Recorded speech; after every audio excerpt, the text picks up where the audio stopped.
Hey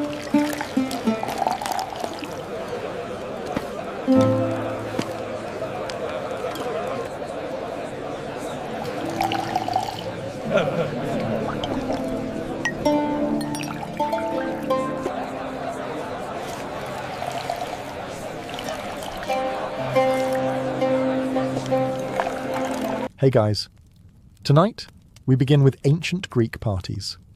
And no, this is not going to be a calm evening of wise men sipping wine and politely nodding at each other.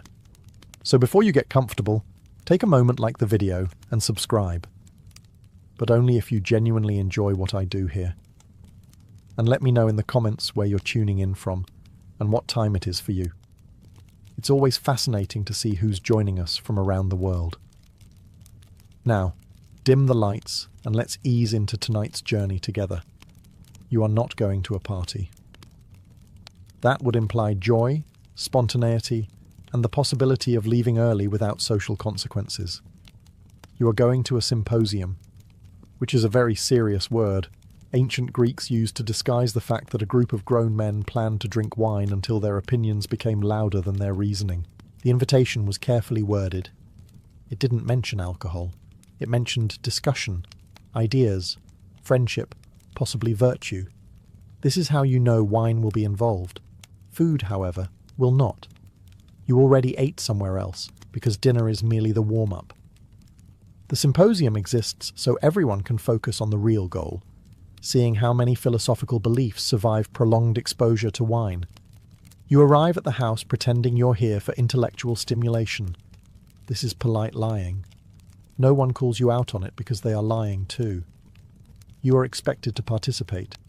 Quietly listening is suspicious. Silence suggests either arrogance or sobriety, and neither is welcome. A servant removes your shoes, which feels ceremonial until you realize it's mainly to prevent you from slipping later. The room is arranged with couches lining the walls. Chairs would imply posture. Posture implies self-control. Self-control ruins everything. You recline, attempting to look natural, which is difficult because the human body was not designed to lie sideways while debating morality. You glance around and notice everyone else pretending this is comfortable. You join them in this shared delusion. Your spine will file a formal complaint tomorrow. The lighting is low, not for romance, but so no one can clearly see each other's expressions once judgment begins to decline. The room hums with quiet anticipation. The sound of men about to become very confident about topics they only half understand. You tell yourself this will be civilized, thoughtful conversation, measured drinking, reasonable conclusions. You make these promises the way people promise they'll just have one cup. Then the wine arrives. It is mixed with water because the Greeks were many things, but suicidal was not one of them. You nod approvingly at the ratio, even though you will absolutely ignore it later. The symposium has officially begun. At this point, reason is still present. It won't stay long, because once everyone starts drinking, the symposium reveals its true purpose. Not to discover truth, but to test how confidently wrong a person can be while reclining. And you are about to participate enthusiastically. The moment you enter the room, you are expected to lie down. Not eventually. Not after a polite pause, immediately. Standing too long suggests uncertainty, and uncertainty is not fashionable at a symposium. Chairs are nowhere to be found. This is intentional. Chairs imply structure. Structure implies limits. Limits are the enemy of whatever tonight is about to become. You choose a couch and recline, trying to make it look natural. It is not natural. The human body was not designed to eat, drink, gesture, and argue about morality while leaning on one elbow like a fainting aristocrat. But everyone else is doing it, so you commit fully. Half reclining is worse than wrong. It's embarrassing. Your left arm goes numb almost immediately. You ignore it. Complaining would suggest weakness, and weakness invites philosophical attacks.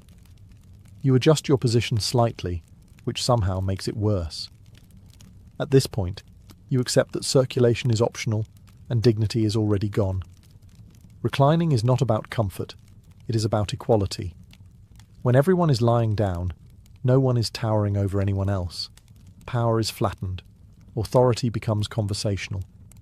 Also, it becomes much easier to spill wine without standing up to fix it. The couches are arranged along the walls, creating a ring of bodies facing inward. This ensures eye contact. Lots of it. You can't hide in the back. Every opinion you express will be witnessed, remembered, and possibly quoted back to you later.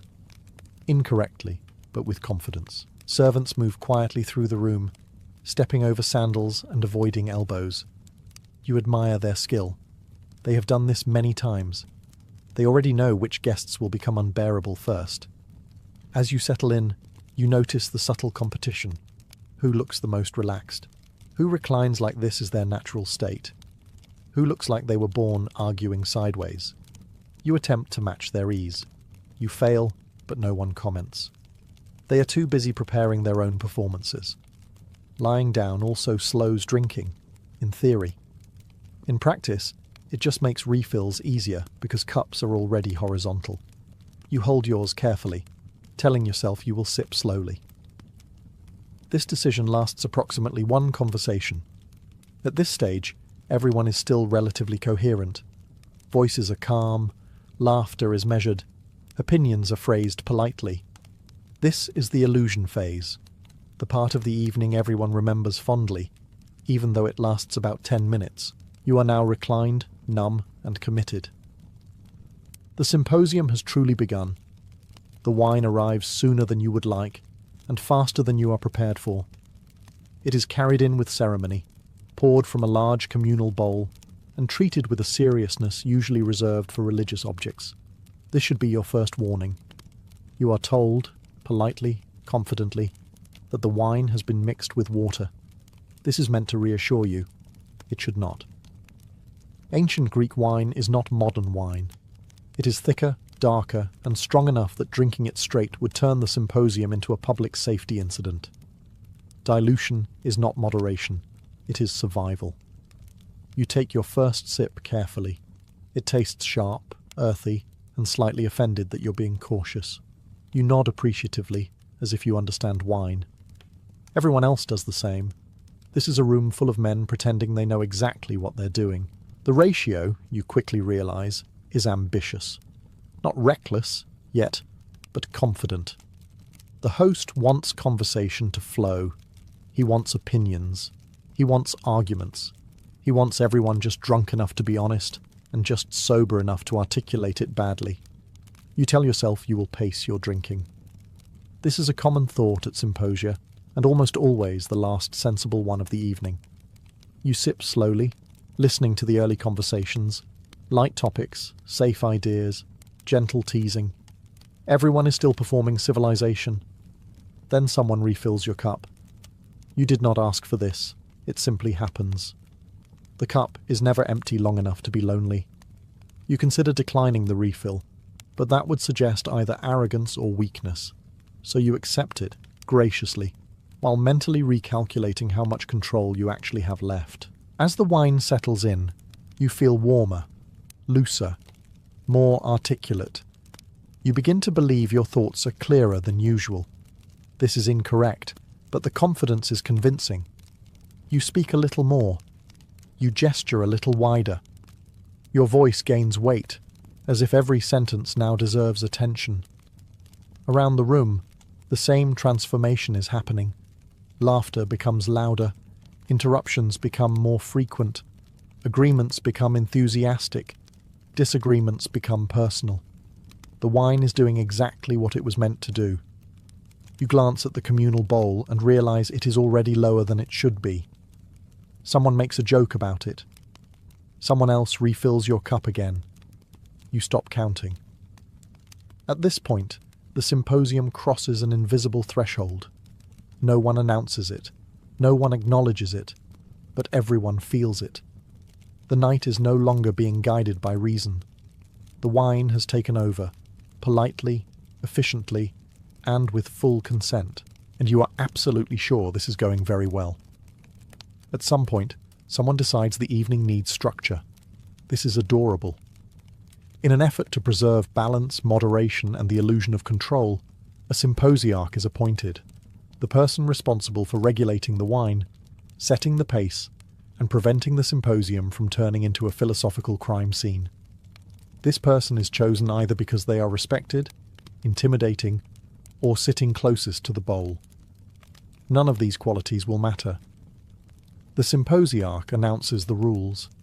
He speaks confidently, as if authority still functions in this room. He explains the wine-to-water ratio, the timing of refills, and the importance of not drinking too much too fast. Everyone nods. These nods mean nothing. They are ceremonial nods, like the kind you give before ignoring instructions entirely. For about 5 minutes, the system works. Cups are filled carefully. Refills are spaced out. People pretend restraint is a shared value. You even believe this might succeed. Then someone laughs too hard. Then someone else refills their cup without asking. Then the symposiarch refills his own cup, which is not a great look for leadership. You watch his authority quietly dissolve as guests begin topping off their wine whenever a servant walks by. No one challenges him directly. That would be rude. Instead, everyone simply behaves as if the rules are suggestions, the way people treat speed limits on empty roads. The symposiarch attempts to reassert control. He clears his throat. He makes a comment about moderation. Someone responds with a joke. The room laughs. The moment is gone. From now on, the symposium will run on momentum. You notice that cups are no longer being emptied before refilling. This is an important development. Wine is now stacking. Conversations overlap. The room grows louder. The symposiarch gives up and reclines deeper into his couch, accepting his fate. This is not failure. This is tradition. The position of symposiarch exists not to maintain order, but to give the evening a brief head start before chaos. It provides structure the way a thin rope provides structure to a landslide. You stop paying attention to who is in charge. No one is. The wine decides now. And strangely, this feels correct. The symposium is no longer pretending to be governed. It has reached its natural state. A room full of confident voices, loosened minds, and cups that are never empty long enough to cool. Responsibility had its moment. It passed quietly, without protest. Once responsibility has officially left the room, entertainment arrives. This is meant to elevate the evening. It does not. It does, however, make it louder.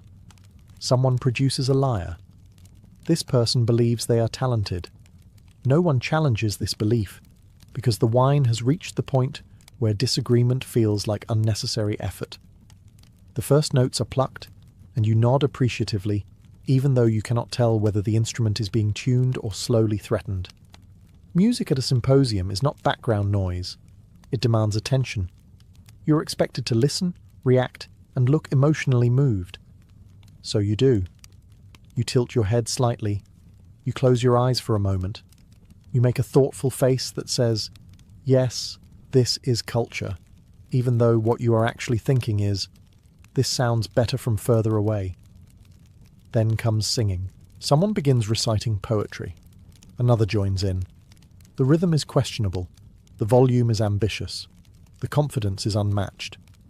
You clap politely at the end, because that is what civilized people do when they are unsure whether something has gone wrong. The musician, encouraged by the applause, continues. At this point, you realize the purpose of the music is not enjoyment. It is participation. It fills the room, prevents silence, and gives everyone something to agree on without thinking too hard. You tell yourself it's better than more debating. This may not be true, but it feels comforting. As the wine works its way deeper into the room, the music grows bolder. Someone starts tapping along. Someone else hums incorrectly. A third person insists on correcting the melody and makes it worse. The lyre player accepts these contributions with grace, which is impressive considering the circumstances. You begin to sway slightly, not because you are enjoying the music, but because lying down and drinking wine has affected your sense of balance. You assure yourself this looks natural. Servants move through the chaos with practiced indifference. They have seen this before. They know how this ends.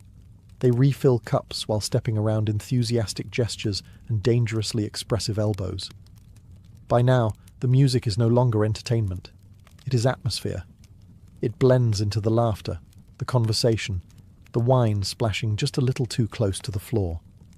You continue to nod, clap, and pretend this is exactly how you hoped the evening would go. And somewhere in the back of your mind, you realize something important. This is only the beginning. Once music has softened everyone's judgment and wine has convinced you that your reflexes are excellent, someone suggests games. This is the turning point. This is where the evening stops pretending to be about culture and becomes about proving things that do not need proving. The games are simple. That's what makes them dangerous. One involves flicking wine from your cup at a target, usually a small dish or bowl placed across the room.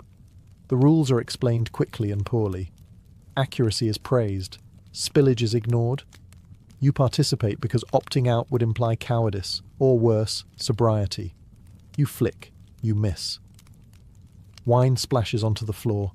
No one cares. In fact, someone cheers. You are encouraged by this response and flick again with more confidence and less control. The target is now theoretical. Another game involves riddles.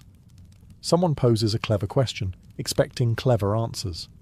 This works for approximately one round. After that, the riddles become increasingly abstract, then aggressively confusing, and finally indistinguishable from statements. You offer an answer anyway. Everyone nods like it makes sense. The point is not winning. The point is participation. The point is noise. As the games continue, the room becomes more animated. Reclining turns into half-sitting. Half-sitting turns into leaning dangerously forward. Gestures widen, cups tilt. A couch leg becomes suspiciously wet. You notice that people are laughing before the jokes land. Sometimes there is no joke at all. Laughter arrives anyway, as if summoned. At some point, a competitive spirit emerges. Someone insists on keeping score. This is abandoned almost immediately when no one agrees on the rules or the numbers. Another person claims victory anyway. No one disputes it. Wine is now everywhere. On hands, on clothing, on the floor, on ideas. Servants stop trying to clean and switch to damage control. They have accepted that the symposium has entered its active phase.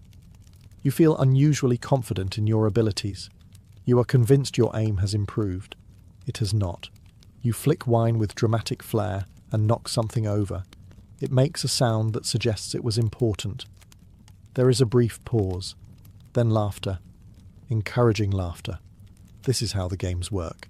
They remove restraint, amplify bravado, and gently push everyone toward the edge of decorum, and then over it. You are having fun. You are also absolutely making a fool of yourself.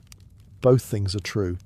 Just when you think the evening has reached its peak of harmless chaos, philosophy arrives. Not politely, not on schedule. It simply barges in, sets itself down between two spilled cups, and demands to be taken seriously. Someone clears their throat and announces a topic. It doesn't matter which one. Virtue, justice, love, the good life, the nature of truth. You recognize the words immediately and feel a surge of confidence because you have heard these words before. This convinces you that you are qualified to speak. You begin carefully, forming a thoughtful sentence. It starts well. It ends somewhere else entirely. No one notices. They are too busy preparing their own contributions, which they believe will be more profound. Within moments, the room is full of opinions. Not arguments, opinions. Loud ones. Everyone speaks as if they are discovering ancient wisdom in real time, even though half of it was heard second-hand last week, and the other half was invented during the last refill. You interrupt someone. They interrupt you back. This is not considered rude. It is considered engagement. Gestures become theatrical. You point, you wave, you recline more aggressively.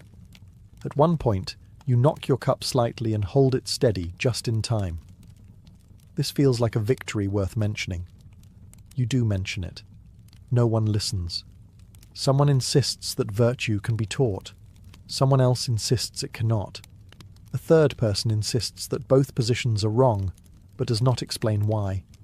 You nod enthusiastically, because this feels correct. The wine has reached the stage where every idea feels urgent. Silence becomes uncomfortable. You speak not because you have something to say, but because not speaking feels like losing. Across the room, someone laughs loudly at their own point. Another person claps in agreement with a statement they did not fully hear. This is how consensus forms. The debate grows warmer, louder, and increasingly personal. You feel passionate. About what exactly is unclear, but the feeling is undeniable, and then it happens. You say something you immediately believe is brilliant. It sounds right. It feels important. It lands with confidence. For a brief moment, the room quiets. Someone nods. Someone else repeats part of what you said, but slightly wrong. You bask in this moment. Tomorrow, you will not remember what you said. Tonight, you are absolutely certain it changed everything. Philosophy has taken control of the symposium, and it is drunk. At some point, without any formal announcement, you begin speaking louder. You don't decide to do this. It simply happens, the way tides happen, or the way bad ideas gain confidence after wine. In your mind, you are not shouting. You are projecting. There is a difference, and you are convinced everyone appreciates it. Your voice now carries across the room. This feels important. You lean forward on the couch, gesturing broadly, as if volume alone can shepherd your thoughts into coherence. It cannot, but the effort is impressive. You notice that when you speak loudly, people look at you. This reinforces the behavior. Eye contact becomes validation. You take pauses for effect. The pauses are too long. Someone fills them. You raise your voice slightly to regain control. This works, but only briefly. Your arguments have simplified. Nuance has quietly left the room and taken logic with it. You no longer explain why you believe something. You simply state it firmly, as if firmness is evidence. This is incredibly satisfying. Around you, everyone else has reached the same stage. Conversations overlap. No one is listening fully. People respond to fragments of sentences, nodding vigorously at points that were never made. Agreement and disagreement blur into a single loud activity. You laugh louder too. You are not entirely sure what you're laughing at, but the timing feels right. Someone else laughs with you. This creates a moment of shared joy that you assume will be remembered fondly. It will not. Your gestures become ambitious. You knock something over again. This time, you notice. You apologize with enthusiasm and continue speaking without waiting for a response. This is considered acceptable. You are convinced that your thoughts are clearer than they have ever been. You feel articulate, expressive, unstoppable. In reality, you are repeating yourself with increasing confidence and decreasing precision. This does not concern you. At one point you hear yourself talking and think, yes, this is exactly how a serious thinker sounds. This thought brings you great comfort. The room is now fully alive, loud, warm, and vibrating with overlapping opinions. Wine cups are constantly refilled. Servants have stopped intervening. You are no longer participating in the symposium. You are the symposium. And somewhere, deep inside, a quieter version of you is taking notes for tomorrow, though it will be ignored completely. That's when you notice him. There is always one man at the symposium who should not exist. While everyone else has gradually loosened, softened, and emotionally leaned into the wine, this man remains sharp, upright, annoyingly present. He drinks. A lot. And yet somehow nothing happens to him. You do not like this man. He reclines calmly, listening more than speaking, eyes clear, posture steady. He remembers names. He follows arguments. He reacts at appropriate moments. This is deeply unsettling. You glance at his cup, hoping to see that it's been secretly filled with water. It has not. Every time you make a bold claim, this man tilts his head slightly. Not aggressively, not dismissively, thoughtfully. This is worse. You can't tell if he agrees, disagrees, or is simply cataloguing your mistakes for later use. Someone asks him a question. He answers concisely, clearly, with terrifying coherence. The room quiets for a moment, as if recognizing a predator. You feel the sudden urge to interrupt, not because you disagree, but because silence feels dangerous. You speak, louder than intended. He looks at you again. This man will remember tonight. While others are repeating themselves, exaggerating stories, and slowly unraveling, he continues engaging with fresh points. You begin to suspect he is not drinking wine the way everyone else is drinking wine. He is drinking it like a tool. This feels unfair. You reassure yourself that no one will remember what you said earlier, that everything spoken here will dissolve by morning into vague impressions and wine-soaked regret. This belief collapses every time he nods, smiles faintly, or responds directly to something you said 10 minutes ago. Accurately. You avoid his gaze. You reposition yourself on the couch, pretending your arm has gone numb again. You laugh loudly at a nearby joke, hoping distraction will save you. It does not. At some point, someone praises this man for his endurance. He shrugs. Modestly. You resent him for this too. The symposium continues around him like a storm, but he remains untouched, a calm centre of memory and clarity. You realise, with a sinking feeling, that tomorrow, when you struggle to recall the evening, this man will recall it for you. In detail, you decide to drink more. This seems like the correct response, because if one person is going to remember everything you said tonight, the least you can do is make sure you don't. At some point in the evening, usually between a particularly confident argument and a poorly aimed gesture, you notice something important by its absence. Respectable women are not here. This is not an oversight. This is policy. The symposium is a male space, designed very carefully to be exactly that. Wives, daughters, and women of good standing remain elsewhere, protected from this spectacle, or perhaps protected from you. The Greeks call this order. You call it convenient because no one you actually have to face tomorrow is present to hear what you are saying tonight. The women who are present fall into very specific categories: musicians, entertainers, courtesans. They are educated, articulate, and far more sober than anyone on the couches. This is not an accident. Someone has to remember how the night actually went. They move through the room with practiced calm, playing instruments, singing, refilling cups, observing. They laugh at the right moments. They listen closely.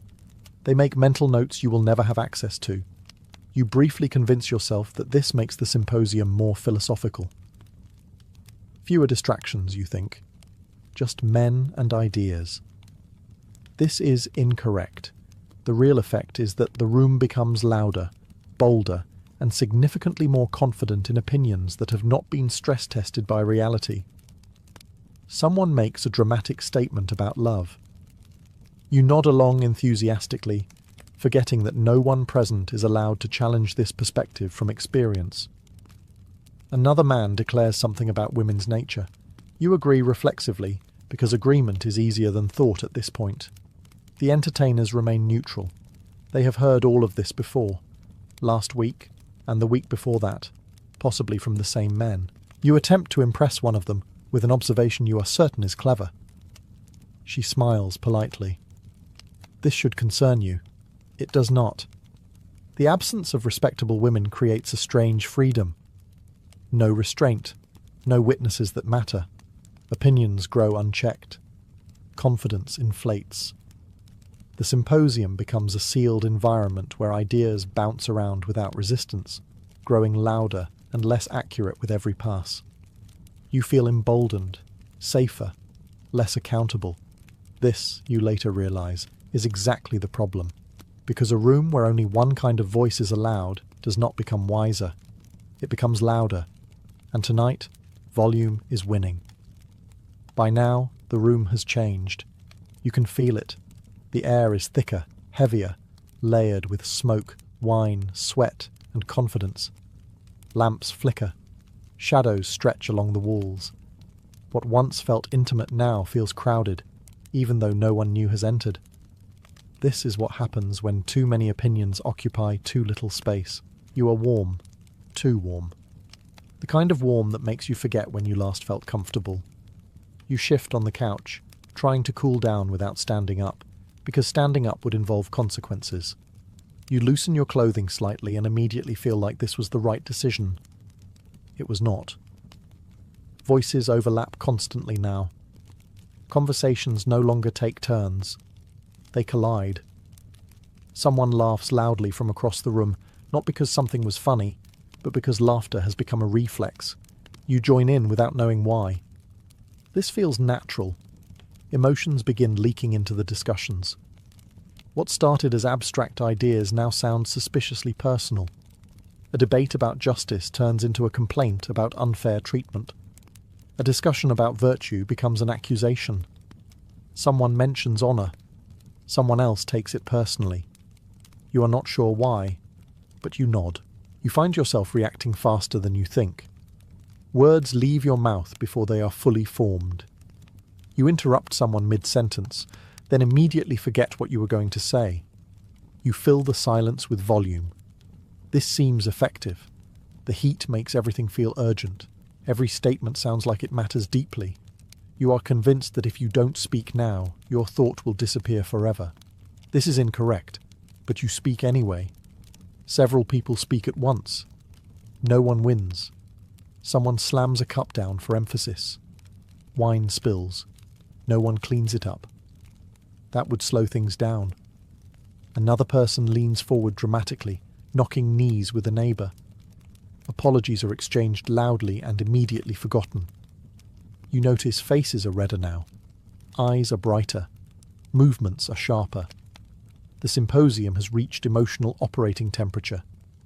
This is where things are said that will echo quietly later, usually at inconvenient times. You feel alive, engaged, fully present.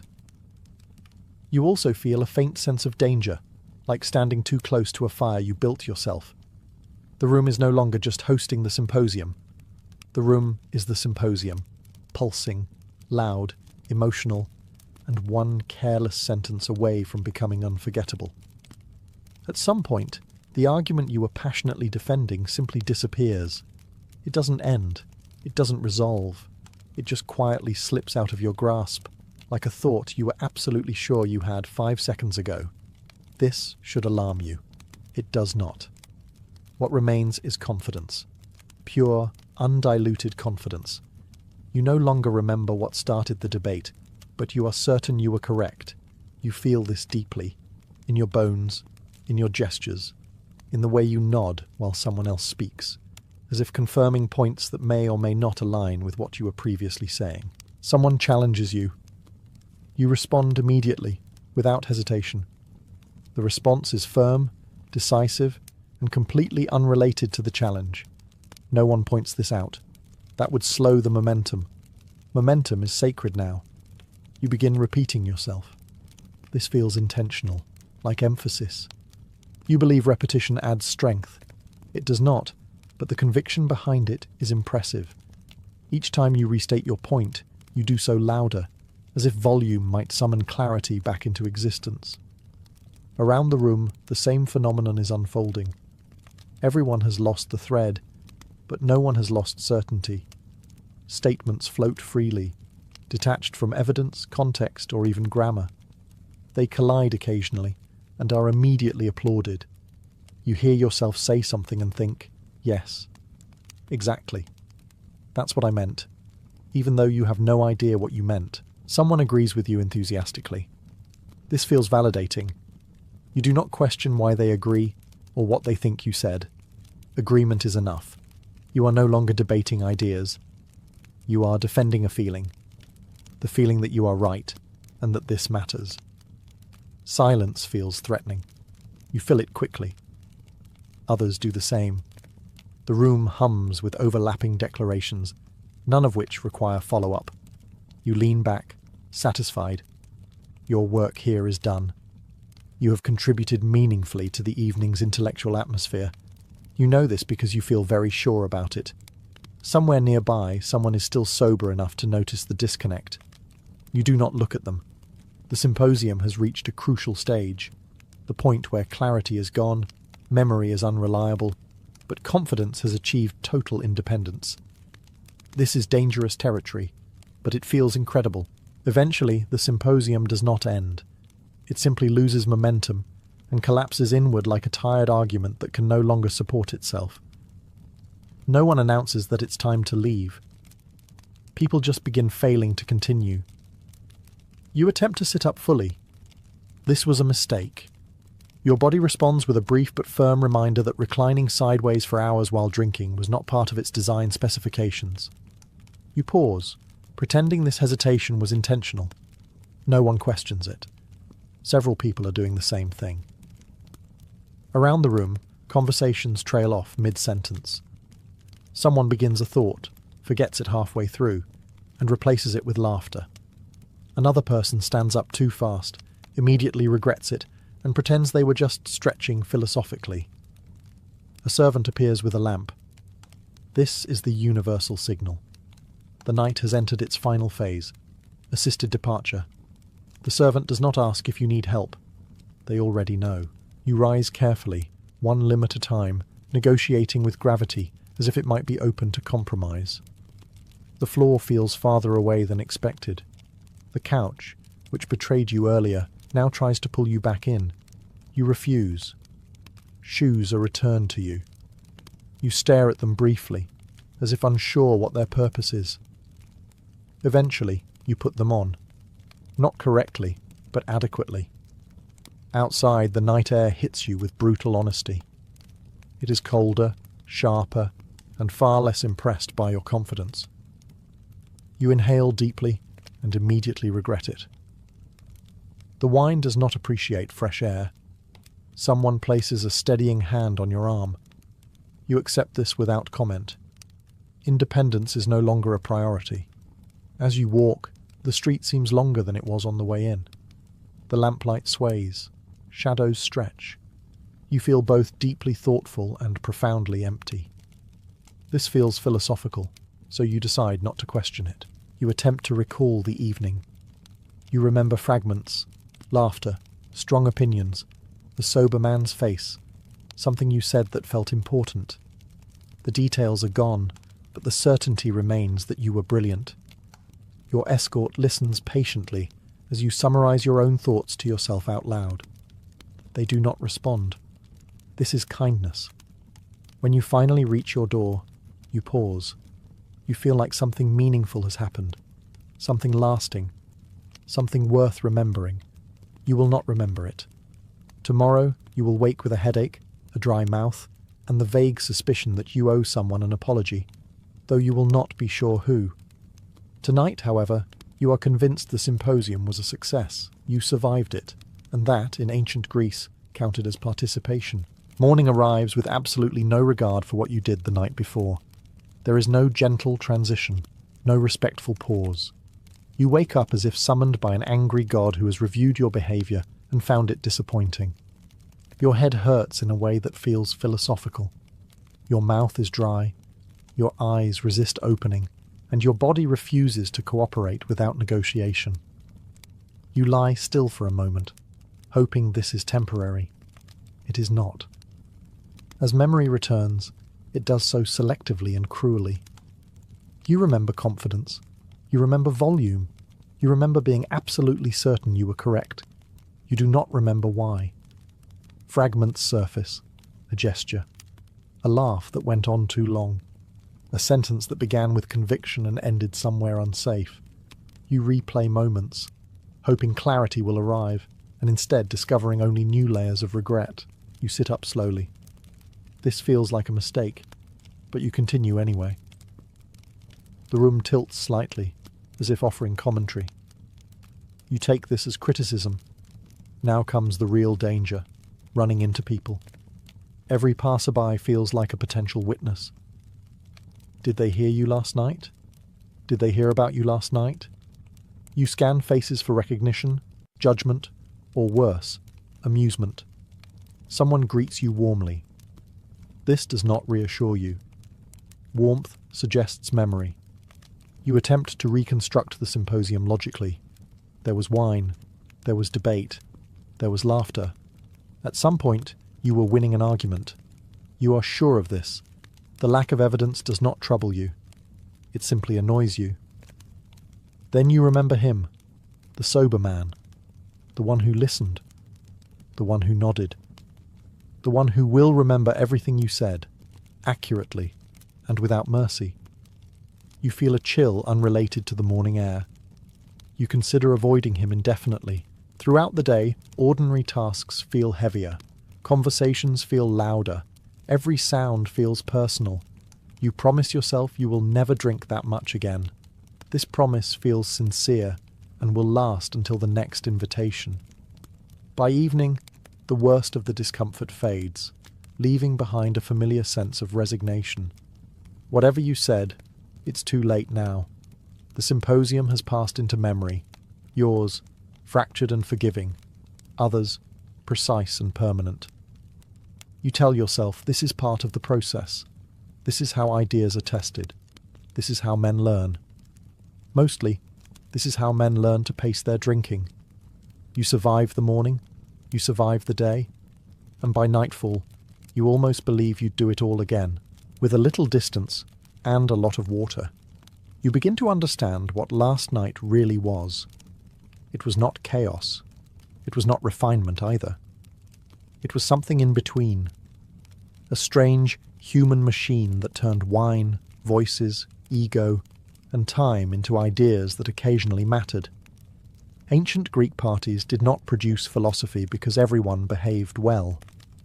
They produced philosophy because people didn't. Ideas were not born in silence or calm contemplation. They emerged from argument, contradiction, exaggeration, and the sheer refusal to stop talking even when logic had clearly left the building. You did not attend the symposium to find truth. You attended to test it, loudly, imperfectly, and in front of witnesses. You threw thoughts into the room the way others threw wine, carelessly, enthusiastically, and with very little concern for clean-up. Most of what was said last night will never matter. It will dissolve into jokes, retellings, and second-hand embarrassment. But a few fragments, a question, a challenge, a contradiction, will linger. Someone will remember them. Someone will revisit them sober.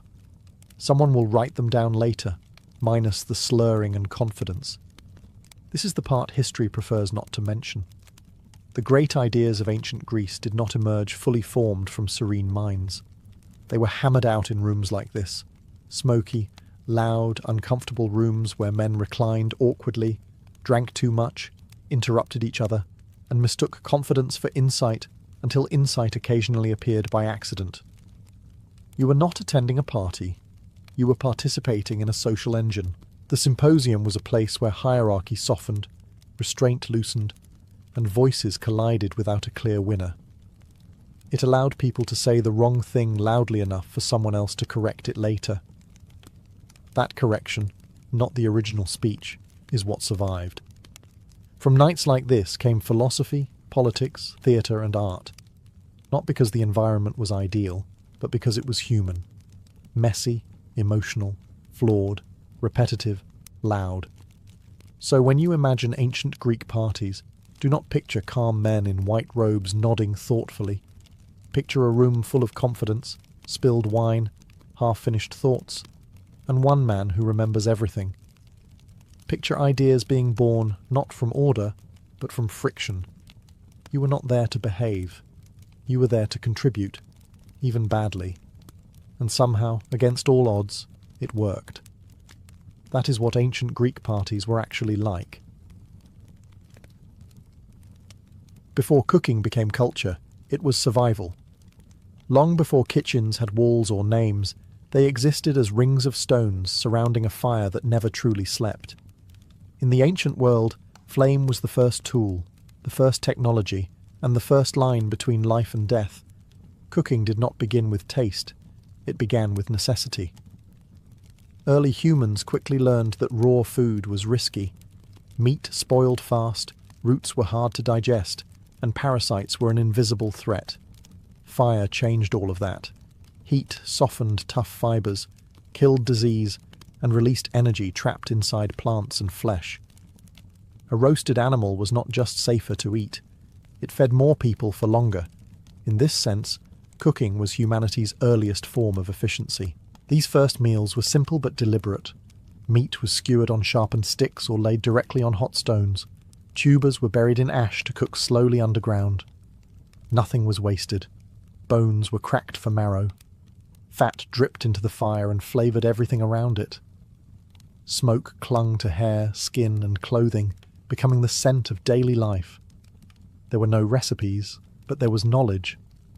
Elders knew which plants became edible after heating, and which remained deadly, no matter what you did to them. Fire made bitter roots tolerable, and transformed poisonous seeds into staples. Cooking was learned by watching, copying, and remembering, not by writing. Over time, fire itself became organised. Hearths were built in fixed places. Ash was cleared, stones arranged, airflow managed. This was not accidental. A good hearth meant consistent heat, which meant predictable food. Predictable food meant stability. Stability meant settlements. In this way, cooking helped anchor humans to place long before agriculture fully took over. Flavour came later. At first, there was only heat, smoke, and time. But even then, preferences formed. Some foods tasted better roasted than boiled. Some meats were sweeter when cooked slowly. These small observations were the ancestors of cuisine. The birth of cooking was not glamorous. It was smoky, messy, and dangerous. Burns were common. Fires spread. But every cooked meal quietly rewired the human body and brain, allowing more energy, larger communities, and longer lives. Before cooking was art, before it was tradition, before it was pleasure, it was fire, patience, and hunger working together. As fire became controlled, cooking became contained. In ancient Mesopotamia, one of the world's earliest urban civilizations, this shift took a decisive form: clay. The invention of pottery changed ancient kitchens forever. Food was no longer just roasted or scorched. It could now be simmered, mixed, and transformed slowly over time. Mesopotamian kitchens revolved around clay pots set directly into hearths. These vessels allowed for boiling and stewing, methods perfectly suited to a land shaped by rivers, grain, and livestock. Barley, wheat, onions, garlic, and lentils formed the backbone of daily meals. Meat was a luxury, stretched thin by cooking it in broths that could feed many mouths at once. What makes Mesopotamian cooking extraordinary is that it was written down. On clay tablets pressed with cuneiform script, scribes recorded some of the oldest known recipes in human history. These were not poetic descriptions, but practical instructions: quantities, steps, and ingredients. Cooking had officially entered the realm of knowledge worth preserving. The stews themselves were complex. They combined meat with leeks, herbs, fermented sauces, and fats. Some recipes included milk, beer, or blood as thickeners. Flavour came from balance rather than spice heat. Salty, sour, and earthy notes layered together in ways that feel surprisingly modern. These meals were not cooked in isolation. Kitchens were social spaces, especially in larger households and temples. Women, servants, and enslaved workers prepared food in large quantities, feeding families, labourers, and gods alike. Offerings to deities were cooked with the same care as meals for humans, reinforcing the idea that food connected the divine and the everyday. Technology quietly supported all of this. Ovens made from clay and brick allowed for bread baking, while covered pots controlled evaporation and heat. Lids mattered, timing mattered, experience mattered. A good cook was valued not just for taste, but for consistency. Mesopotamian cooking shows us something crucial. Once food could be contained, it could be planned. Meals could be richer, more filling, and more reliable. Cooking was no longer just about surviving the day. It was about sustaining a society. From smoky fires to bubbling stews, the ancient kitchen had taken its first true shape. In ancient Egypt, cooking followed the river. The Nile did not just flood fields and feed crops. It set the rhythm of daily meals. When the waters rose and fell, they dictated what could be grown, stored, and eaten. Egyptian cooking was deeply practical, built around abundance when nature allowed and restraint when it did not. Bread was the foundation of nearly every meal. Made primarily from emmer wheat and barley, it came in countless forms: flat, thick, sweetened with dates, or shaped into loaves for offerings. Grinding grain was hard labour, often done daily with stone querns. Sand inevitably worked its way into the flour, slowly wearing down teeth over a lifetime. Eating bread was nourishing, but it was not gentle. Beer was just as essential. Thick, cloudy, and low in alcohol, it was safer than water, and consumed by adults and children alike. Beer was brewed from partially baked bread that was crumbled, soaked, and fermented. It provided calories, nutrients, and comfort, making it a liquid meal rather than a drink in the modern sense. Egyptian kitchens were simple but organised. Hearths were built from mud brick, and clay ovens baked bread by trapping heat inside domed structures. Cooking pots were round-bottomed and designed to sit in ash or be propped up by stones. There was no rush. Most dishes simmered slowly, fueled by patience rather than flame. Vegetables filled the gaps that meat could not. Onions, leeks, garlic, lettuce, and legumes were common, eaten fresh or cooked into stews. Fish from the Nile was widely consumed, dried or salted for preservation. Meat, beef, goat, or poultry was reserved for festivals, temples, and the wealthy. For most people, it was an occasional treat rather than a daily expectation. Spices existed, but subtly. Coriander, cumin, and herbs were used sparingly, enhancing rather than dominating food. Honey was the primary sweetener, added to breads and cakes for special occasions. Cooking aimed for nourishment, balance, and familiarity, not excess. Food was also deeply symbolic. Offerings placed in tombs and temples mirrored real meals, because eating was believed to continue after death. To cook well was not just to live well, it was to prepare for eternity. In Egypt, cooking was steady, repetitive, and reliable. It fed a civilization that valued order, continuity, and harmony with nature, one loaf and one cup of beer at a time. In ancient Greece, cooking stepped out of the dark interior and into the open air. Greek homes were built around courtyards, and so were their kitchens. Smoke escaped upward, light poured in from above, and meals were shaped as much by climate as by culture. Cooking here was simpler than in Mesopotamia or Egypt, but no less intentional. At the centre of Greek cooking was olive oil. It was fat, fuel, flavour, and preservation all at once. Olive oil replaced animal fat in most dishes, used for frying, drizzling, and storing food. Bread dipped in oil was a meal. Vegetables cooked in oil were considered complete. Even fish was often grilled and finished with nothing more than oil and herbs. Greek kitchens relied on portable clay braziers rather than fixed hearths. These small charcoal stoves could be moved depending on weather or occasion. Pots were placed directly on top, allowing for boiling and stewing, while skewers were used for roasting meat. This flexibility suited a society that valued outdoor living and communal meals. Grains remained essential, but bread in Greece was rough and dense, often mixed with barley. Wheat bread existed, but it was expensive and associated with status. For most people, porridge and flatbreads were everyday fare. Meals were filling, not indulgent. Vegetables were abundant and central. Cabbage, onions, lentils, chickpeas, and greens appeared constantly, cooked simply or eaten raw. Fish, especially for coastal communities, was more common than meat. Meat itself was tied closely to sacrifice. Animals were slaughtered during religious festivals, and cooking became a public, ritualized act. The gods received the smoke and fat. People ate the rest. Flavor in Greek cooking came from restraint. Herbs like oregano, thyme, and mint added aroma without overpowering the food. Garlic was common, wine was used in cooking, and vinegar sharpened sauces. Spices from distant lands existed. but they were rare and costly, used sparingly if at all. Meals were social but structured. Men often ate together at symposia, reclining while servants brought food. Women cooked, but rarely participated in these gatherings.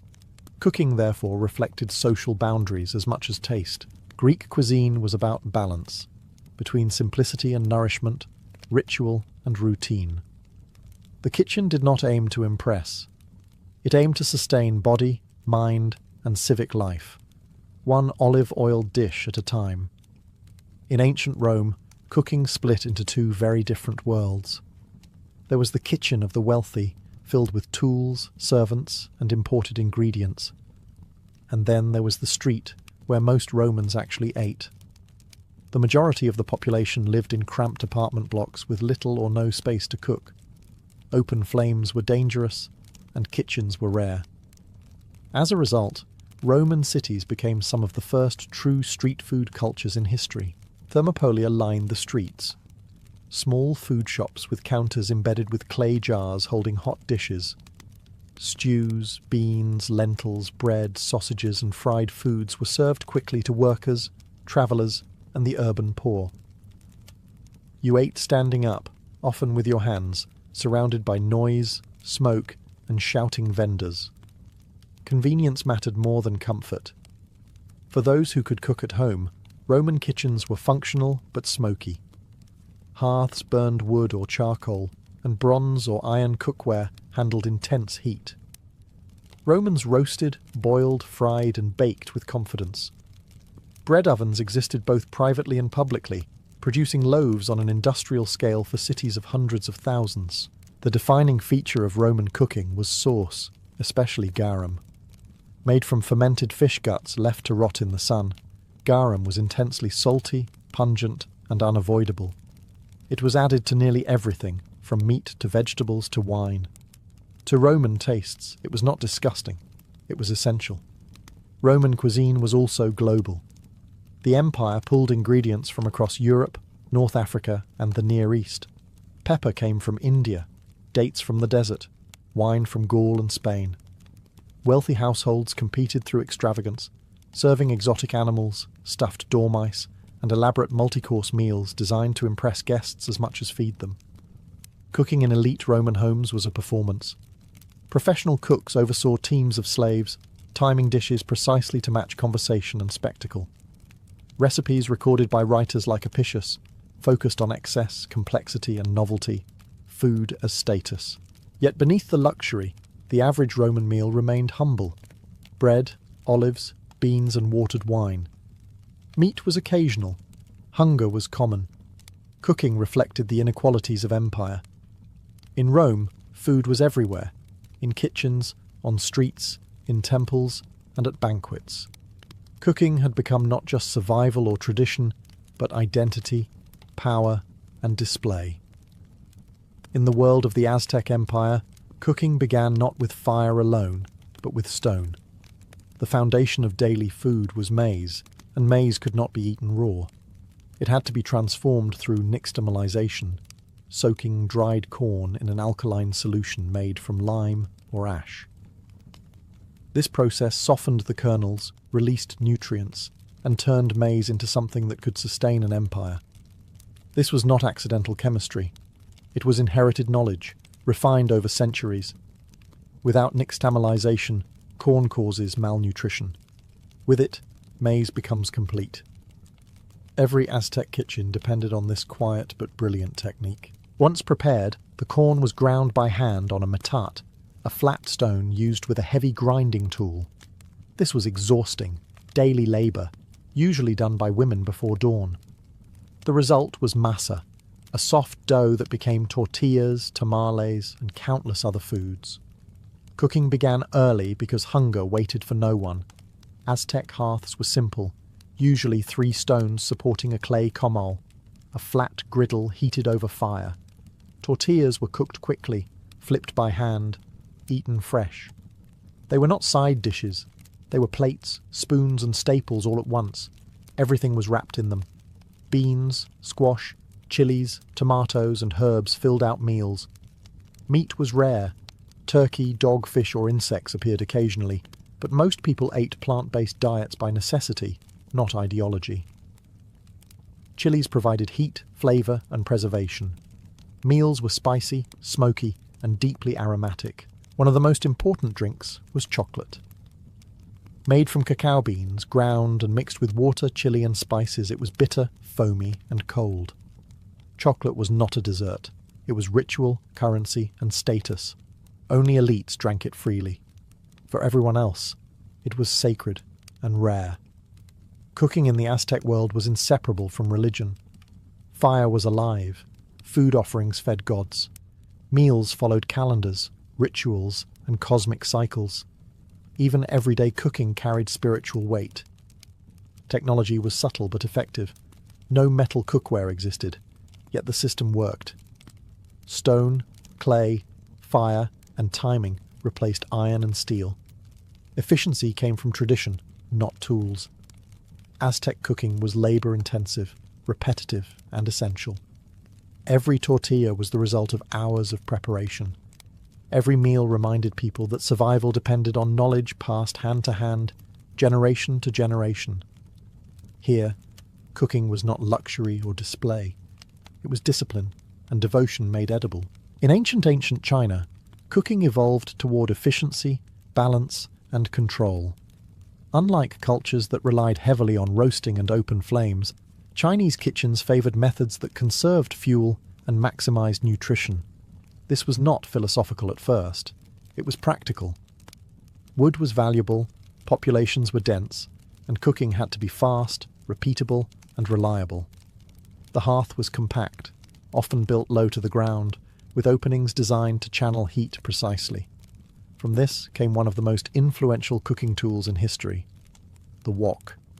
Thin metal walls heated quickly, allowing food to cook in seconds rather than minutes. Stir-frying was not about speed for convenience. It was about survival in a resource-conscious world. Cutting mattered as much as cooking.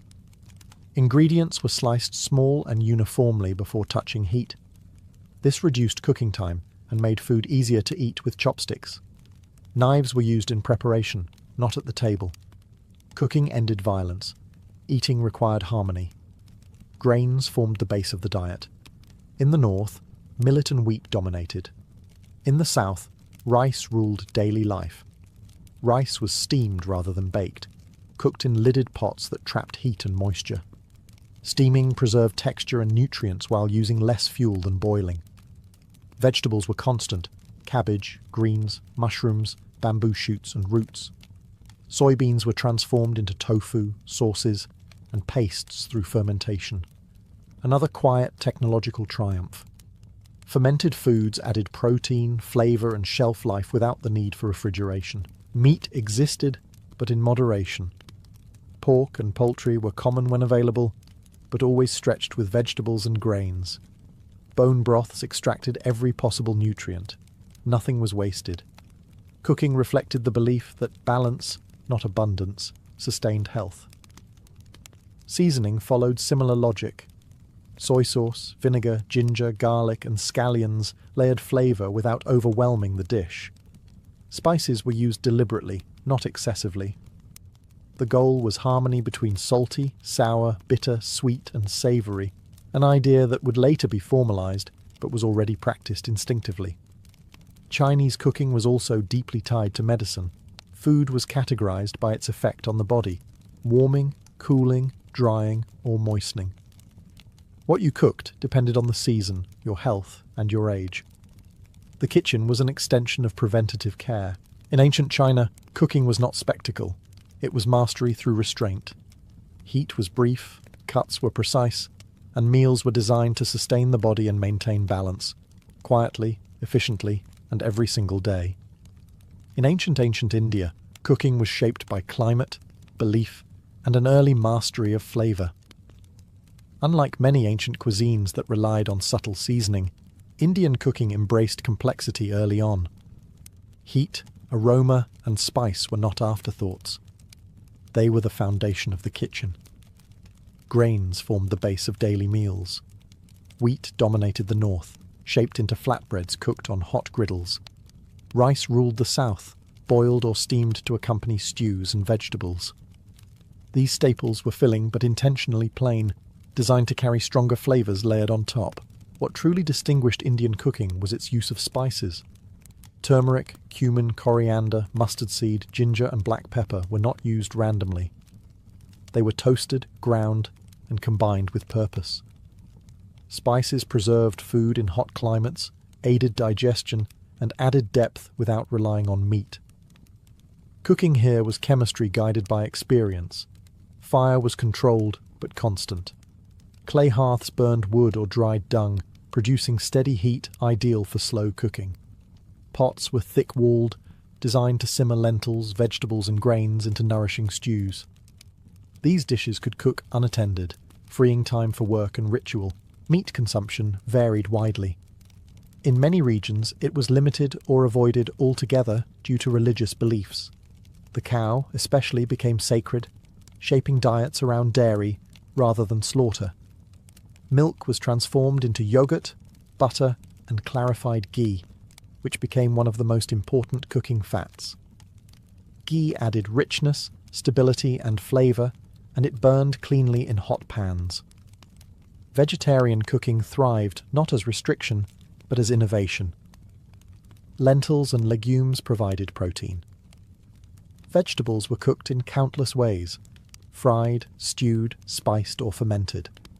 Meals were balanced across textures and flavours, offering satisfaction without excess. Cooking was deeply ritualised. Meals followed rules of purity and timing. Certain foods were eaten at certain times of day. Hands were washed. Pots were cleaned meticulously. Eating was not casual.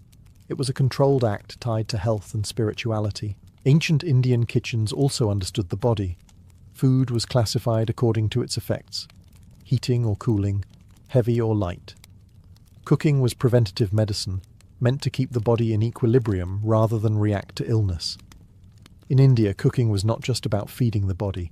It was about aligning the body with environment, belief, and balance.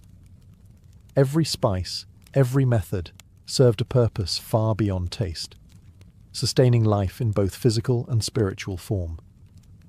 Across the ancient world, kitchens looked radically different, yet they solved the same problem in remarkably clever ways. Whether built from stone, clay, or earth, the hearth was always the heart of daily life. Cooking was not a background task. It was constant labour, repeated every day, shaping bodies, schedules, and societies. Ancient cooking reveals how deeply humans adapted to their environments. In river valleys, stews stretched grains and meat. In dry climates, spices preserved food and aided digestion. In forests and plains, roasting and smoking protected against spoilage. Every technique emerged from necessity, not comfort. Technology played a quiet but decisive role. Clay pots allowed simmering. Flat stones became griddles. Fermentation turned perishable ingredients into stable staples. None of these required advanced tools, only observation, patience, and repetition. Innovation did not always look like progress. Often, it looked like refinement. Cooking also exposed inequality. Elites ate variety and spectacle. Common people ate what sustained them. Street food fed cities. Temple kitchens fed gods. The same fire cooked both survival meals and luxury banquets, depending on who controlled the ingredients. Gender and labour were inseparable from the kitchen. In many cultures, women bore the daily burden of preparation, grinding grain, tending fires, carrying water, cleaning pots. Cooking demanded time, strength, and endurance. Meals were not effortless. They were earned. Food carried meaning beyond nutrition. Offerings honoured deities. Certain foods marked festivals, status, or purity. What you ate, and how, reflected identity. Cooking defined belonging as much as language or dress. Despite the hardship, ancient cooking was efficient. Nothing was wasted. Bones became broth. Ash became fertilizer. Leftovers became tomorrow's meal.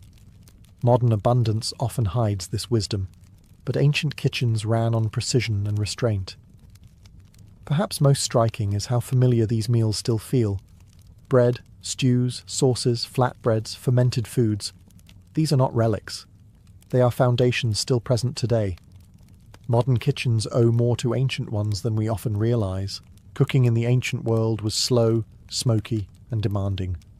But it was also intelligent, adaptable, and deeply human. Every meal represented centuries of accumulated knowledge passed hand to hand. Long before written science or modern technology, ancient cooks solved the most important problem of all: how to turn nature into nourishment, day after day, with whatever tools were available. Nikola Tesla was born in 1856, during a violent lightning storm in a small village of the Austrian Empire. According to family legend, thunder cracked the sky at the exact moment of his birth, prompting a midwife to declare the child a child of darkness. His mother answered calmly, "No, a child of light." It was a poetic exaggeration, but one that would follow Tesla for the rest of his life. From an early age, Tesla's mind behaved differently. He did not imagine ideas vaguely, he saw them fully formed. As a child, he suffered from powerful visual hallucinations, sudden flashes of light accompanied by images so real they blended with the physical world. These episodes were frightening, but they also trained his mind to operate internally. To cope, Tesla learned to visualize objects deliberately, rotating them in his head, testing them mentally, correcting flaws before anything was ever built. This ability would later become his greatest strength. Tesla grew up surrounded by language, discipline, and expectation. His father, a Serbian Orthodox priest, wanted him to become a man of letters, not machines. His mother, though illiterate, was a gifted inventor in her own right, crafting household tools and mechanical aids from nothing but intuition. Tesla later credited her with giving him his inventive spark, even if she never wrote a word. As a boy, Tesla was obsessive. He memorized entire books, performed mental calculations for entertainment, and developed a compulsive relationship with patterns and repetition. He was physically frail, but mentally relentless. Sleep came in short bursts. His thoughts never stopped moving. Illness nearly ended his life during his teenage years. Bedridden with cholera, Tesla hovered near death for months. In a desperate moment, his father promised that if Tesla survived, he would allow him to study engineering. Tesla recovered and never forgot the bargain. From that point on, his life narrowed toward one goal: mastery of electricity. Even as a student, Tesla struggled with authority. He worked obsessively, then rebelled. He dazzled professors, then disappointed them. His brilliance was undeniable, but so was his difficulty fitting into normal systems. By the time Tesla left home, he was already living partly in the future, designing machines in his head that the world did not yet have the tools, patience, or imagination to understand. When Nikola Tesla left his childhood home to pursue engineering, he did not enter education as a student seeking guidance. He entered it as a man convinced his mind already worked faster than the system built to contain it. This tension would define his early adult life. Tesla studied engineering in Graz, where his brilliance immediately stood out. He could perform complex calculations in his head, recite textbooks from memory, and visualize machines with photographic clarity. Professors praised him, at first, but Tesla did not merely study electricity. He obsessed over it. He worked from early morning until late night, sleeping only a few hours, pushing himself with a discipline that bordered on self-destruction. It was during these years that Tesla became fixated on alternating current. Direct current, the dominant system at the time, frustrated him. It wasted energy, required constant intervention, and felt inelegant. Tesla believed electricity should flow naturally, rhythmically, like breath. Alternating current, he was convinced, was the future, even when his instructors dismissed the idea as impractical or dangerous. Conflict followed. Tesla openly challenged professors, correcting them publicly, and refusing to abandon ideas he believed were right. What began as admiration turned into concern. His workload became erratic. Periods of extreme productivity were followed by collapse. Gambling crept in, first as distraction, then as compulsion. He lost his scholarship. His academic path fractured. Tesla never completed his degree.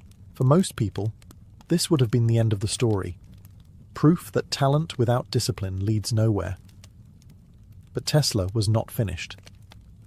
He drifted across Europe, working briefly as an engineer, repairing equipment, studying machinery, and refining his ideas internally. He was poor, often hungry, but mentally alive. Then came the moment that crystallized everything. While walking with a friend in a park, reciting poetry, Tesla suddenly stopped. In a flash of insight, he saw the rotating magnetic field, the key to making alternating current motors work efficiently. He drew diagrams in the dirt with a stick, explaining a system that did not yet exist in physical form, but was complete in his mind. This was how Tesla worked. He did not tinker blindly. He waited for clarity, then acted with certainty. But certainty did not pay rent. Europe had no room for a man who challenged authority, rejected convention, and refused compromise. Tesla realized that if his ideas were to survive, he would need a different stage. That stage lay across the ocean, in a country powered by ambition, speed, and electrical wires still waiting to be built. When Nikola Tesla arrived in New York City in 1884, he carried little more than a letter of introduction, a few poems, and an unwavering belief in his ideas. The city itself was already buzzing with electricity, but not the kind Tesla believed in.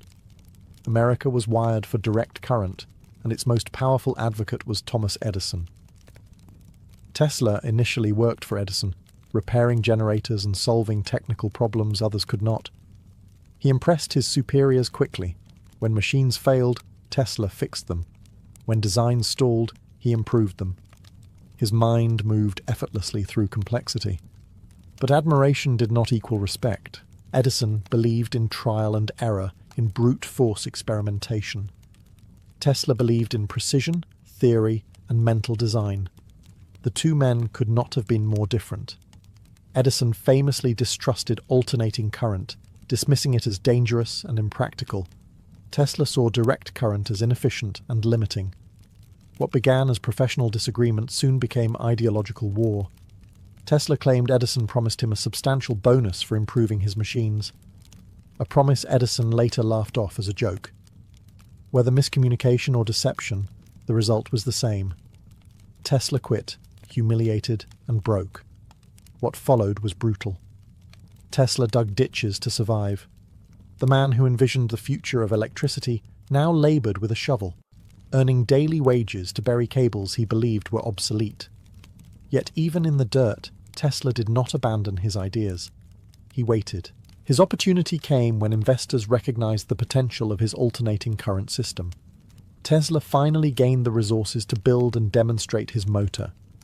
When it worked flawlessly. Smooth, efficient, and scalable, it proved everything Tesla had claimed. This ignited the so-called War of the Currents. Edison launched a public fear campaign, electrocuting animals to portray alternating current as deadly. Tesla responded not with theatrics, but with demonstrations of control. He allowed electricity to pass through his own body, lighting lamps without wires, showing the public that alternating current could be harnessed safely. The battle was not just technical.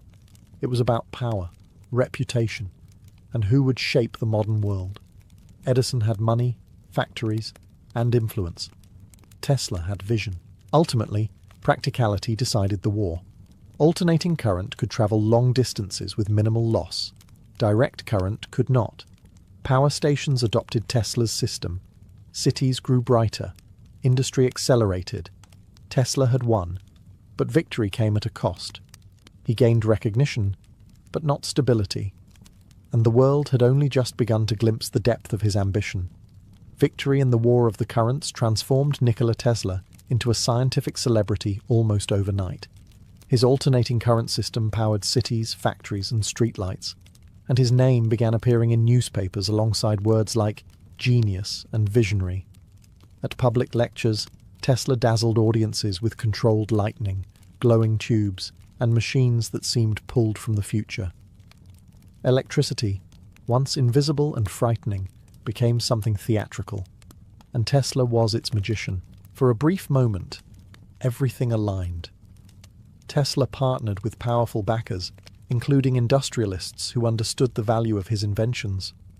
Royalties flowed in. He lived comfortably, dressed impeccably, and moved through elite social circles with ease. Hotels became his homes. Journalists sought his opinions not just on electricity, but on the future of humanity itself. Yet beneath the surface, instability was already forming. Tesla was not a businessman. He disliked contracts, avoided negotiations, and trusted too easily. When financial pressure mounted on his partners, Tesla voluntarily gave up lucrative patent royalties that would have made him one of the wealthiest men of his era. He believed ideas mattered more than money, and assumed recognition would always follow usefulness. It did not. As his fame grew, so did his eccentricities. Tesla became increasingly ritualistic. He avoided physical contact, developed strict routines, and showed signs of obsessive behavior. He worked alone, sleeping little, eating selectively, and withdrawing from personal relationships. Invitations increased, but intimacy vanished. His ambitions also expanded beyond practicality. Tesla was no longer content with improving power systems. He wanted to revolutionize communication, transportation, and energy itself. He spoke openly about transmitting electricity wirelessly across the planet, an idea that fascinated the public but frightened investors. To financiers, Tesla was becoming unpredictable.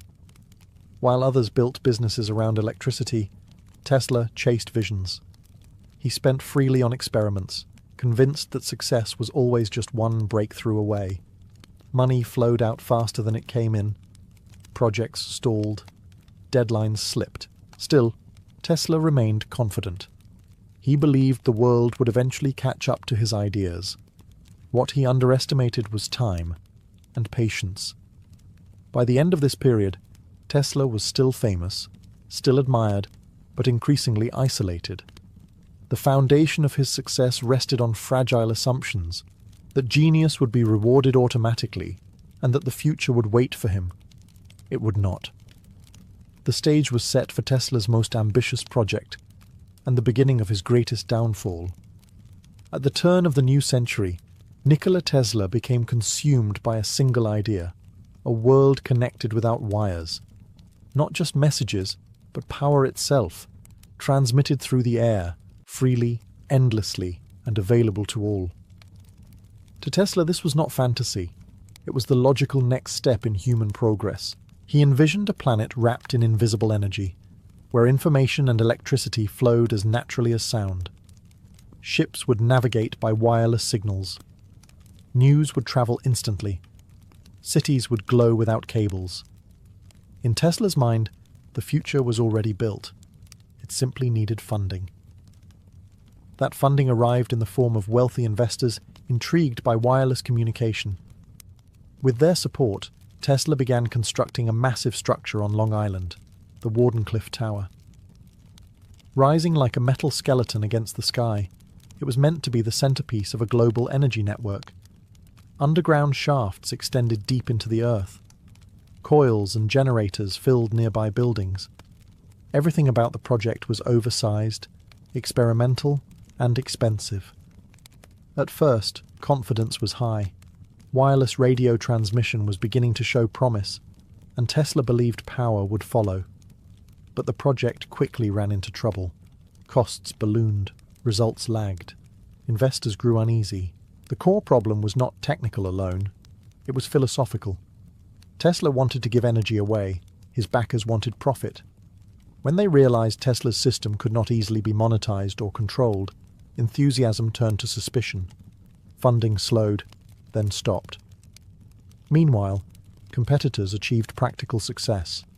Others transmitted radio signals using simpler, cheaper methods. They published results. They built businesses. Tesla dismissed them as short-sighted imitators, insisting his system was superior. Technically, he may have been right. Commercially, he was irrelevant. Construction halted. The tower stood unfinished, a monument to ambition without support. Tesla refused to abandon it, but without money, he could not continue. Creditors closed in. Equipment was sold. The dream collapsed quietly, without ceremony. For Tesla, the loss was devastating. Wardenclyffe was not just a project, it was proof of his worldview. Its failure marked a turning point. Investors stopped returning his calls. Newspapers lost interest. Invitations dried up. Yet Tesla did not retreat. He simply turned inward. If the world would not fund his visions, he would continue imagining them alone. The tower was eventually dismantled, its materials sold for scrap. What remained was an empty field, and a question that still lingers today. Was Tesla too early, or too idealistic, for the world he was trying to power? After the collapse of Wardenclyffe, Nikola Tesla did not reinvent himself. He retreated.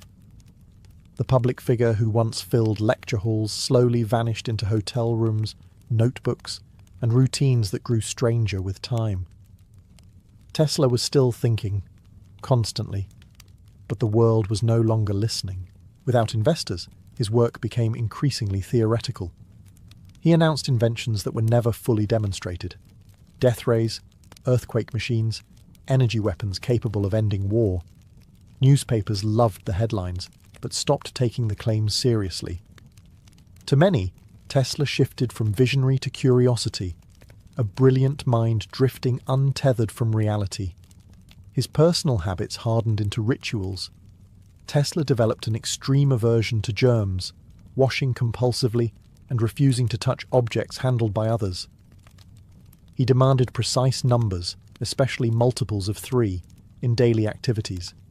He avoided physical relationships entirely, believing celibacy preserved mental clarity.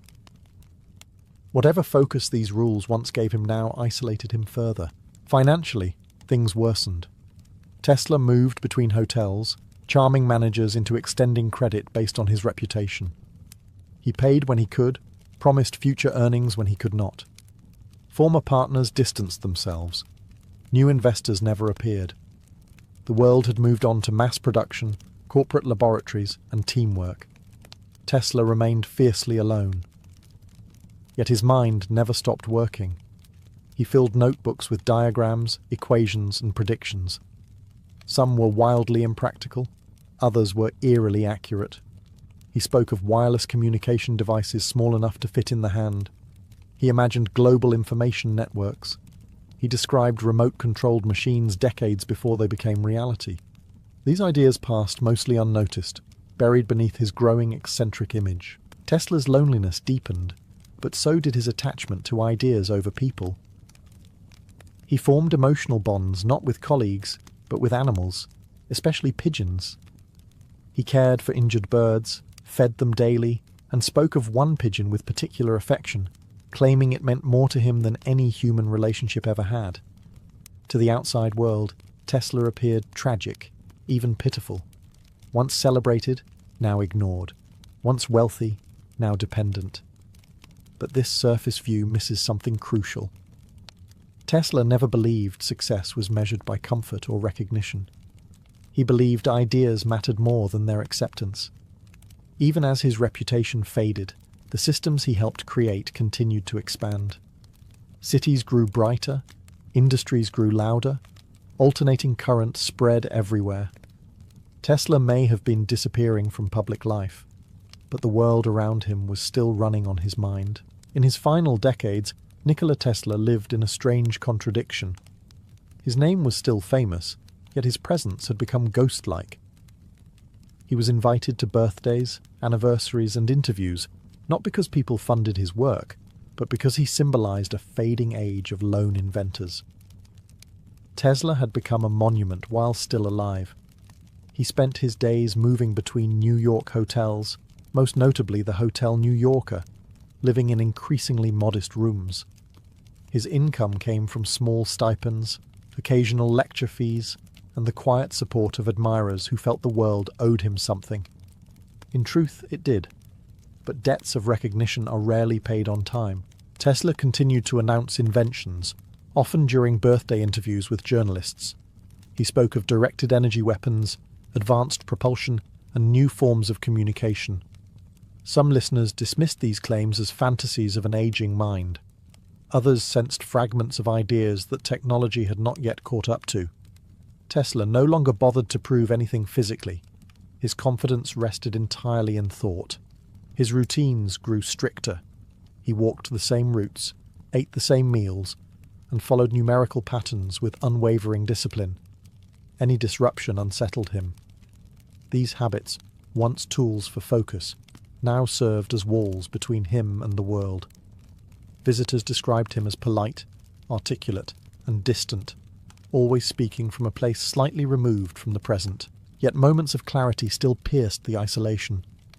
Tesla was fully aware that others were being credited for inventions he had imagined decades earlier. He watched radio, remote control, and electrical infrastructure evolve into exactly what he had predicted. There was no bitterness in this realization, only quiet acceptance. Tesla believed truth did not need applause to exist. As his health declined, his body weakened, but his mind remained sharp. He wrote, calculated, and refined ideas until the end.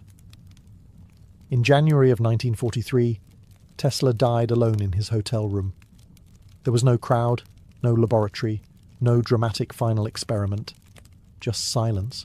Within days, government officials seized his papers, fearing what they might contain. Myths exploded instantly. Had Tesla built secret weapons?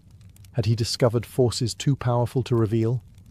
The reality was likely simpler and more profound. His notebooks were filled with ideas ahead of their time, many unfinished, some impractical, others waiting for a future capable of understanding them. Tesla left the world quietly, but the systems he shaped ensured the world would never be quiet again. Death did what life never fully managed to do for Nikola Tesla. It separated the man from the noise surrounding him. Once the headlines faded and the eccentricities were stripped away, what remained was the architecture of the modern world, quietly humming with his ideas. Alternating current became universal. Power plants, transformers, transmission lines, all followed principles Tesla had defended when few believed him. Cities expanded vertically and horizontally because electricity could travel long distances efficiently. Factories ran non-stop. Homes lit up after sunset. None of this would have been possible without Tesla's core insight. Electricity had to move like a system, not a trick. Technologies Tesla imagined began to emerge one by one. Wireless communication reshaped the planet. Remote control became standard. Radio waves filled the air. Engineers rediscovered ideas Tesla had sketched decades earlier, now feasible with modern materials and computing. In many cases, his work was not copied. It was rediscovered. Public perception slowly shifted. Tesla transformed from forgotten oddity into misunderstood pioneer. Books reframed his story. Scientists cited his papers. Inventors invoked his name as a symbol of creativity, unbound by convention. He became a cultural icon, not because he sought fame, but because his story warned of what happens when vision outpaces institutions. Unlike his rivals, Tesla never built an empire. He built foundations. Others profited from systems he made possible. This imbalance, once tragic, became part of his legend. Tesla represented the idea that progress does not always reward its architects, but it still depends on them. His name began appearing everywhere, in laboratories, on monuments, in textbooks. The unit of magnetic flux density was named the Tesla, embedding him permanently into the language of physics. His life, once defined by isolation, became a reference point for future generations. Tesla's legacy is not a single invention. It is a way of thinking, visualizing systems before building them, trusting theory when evidence lags behind, believing that energy, information, and knowledge should move freely. The irony is sharp. Tesla dreamed of a world powered without wires, yet his greatest triumph lies in the wires themselves, carrying alternating current across continents, powering lives he never met, in cities he never saw. He died believing the world had passed him by. In truth, the world was still catching up. The life of Nikola Tesla forces an uncomfortable question. What does society do with people who see too far ahead? Tesla was not destroyed by failure of intelligence or effort. He was undone by a mismatch between vision and the systems meant to support it. Tesla believed ideas should serve humanity before profit. That belief shaped every major decision he made and cost him dearly. While others patented aggressively, built corporations and protected revenue streams, Tesla loosened his grip. He gave away rights, ignored contracts, and trusted that usefulness would eventually translate into support. History shows it rarely does. His story reveals a harsh truth. Progress is often built by people who are not rewarded by it. The world prefers refinements over revolutions, predictable returns over uncertain leaps. Tesla offered leaps. Investors wanted ladders. Yet it would be wrong to frame his life as tragedy alone. Tesla lived exactly as he chose. He rejected compromise, routine, and convention, not because he failed to understand them, but because he refused to submit to them. He traded comfort for clarity, stability for possibility, applause for conviction. Tesla also reminds us that innovation does not move in straight lines. Ideas can arrive decades before tools exist to support them. Being right too early can look exactly like being wrong. Tesla's wireless dreams, dismissed in his lifetime, are still unfolding today, not in the form he imagined, but in spirit. His loneliness, often emphasized, was not simply imposed by the world. It was partly chosen. Tesla prioritized ideas over relationships, systems over society, the future over the present. This choice gave him extraordinary focus and extraordinary isolation. Modern culture often romanticizes Tesla as a misunderstood martyr or secret genius. The reality is more complex. He was brilliant, difficult, generous, rigid, visionary, and flawed. He was human. What endures is not the myth, but the infrastructure. Every time a city lights up at night, every time electricity travels hundreds of miles without collapsing, Tesla's thinking is at work. His success did not come with applause or wealth. It came with permanence. Tesla's life teaches that the future does not always reward its architects, but it cannot exist without them. Some minds are not meant to fit their time. They are meant to bend it. And sometimes the measure of a life is not how comfortably it is lived, but how long its ideas last. Long before maps were objects you could fold or hang on a wall, they were ways of thinking. Ancient humans did not begin mapping out of curiosity alone. They did it because getting lost could mean death. A map was not about accuracy in the modern sense. It was about memory, survival, and meaning. The earliest maps were mental before they were physical. People memorized landmarks, stars, coastlines, seasonal changes, and paths worn into the land by repeated movement. Knowledge was stored in stories, songs, and rituals. Turn where the river bends. Stop before the red hill. Travel when this star rises. Space was learned through repetition, not measurement. When humans finally began drawing the world, they did not try to copy it, they tried to explain it. Early maps emphasized what mattered most. Water sources were exaggerated, dangerous zones were highlighted, sacred places were centered. Distance was often irrelevant. Importance was everything. This is why ancient maps can look strange to modern eyes. Rivers run in impossible directions. Cities appear larger than mountains. The sky and earth overlap. These were not mistakes. They were priorities. A map was a tool, not a mirror. Mapping was also an act of control. To name a place was to claim it. To draw a boundary was to assert authority. Kings mapped territory to tax it. Priests mapped the heavens to interpret fate. Travellers mapped routes to return home. Every map carried power and bias. Crucially, ancient people did not separate space from time. A place was different depending on season, weather, or ritual calendar. A road that existed in summer vanished in winter. A river, crossing safe one month, became deadly the next. Maps were dynamic, even when carved in stone or clay. The heavens were mapped alongside the earth. Stars were roads. Constellations were calendars. The sky told people when to plant, travel, fight, or pray. To map the world was also to map time itself. Unlike modern maps, ancient ones were rarely meant for strangers. They assumed shared knowledge. You were expected to already understand the land.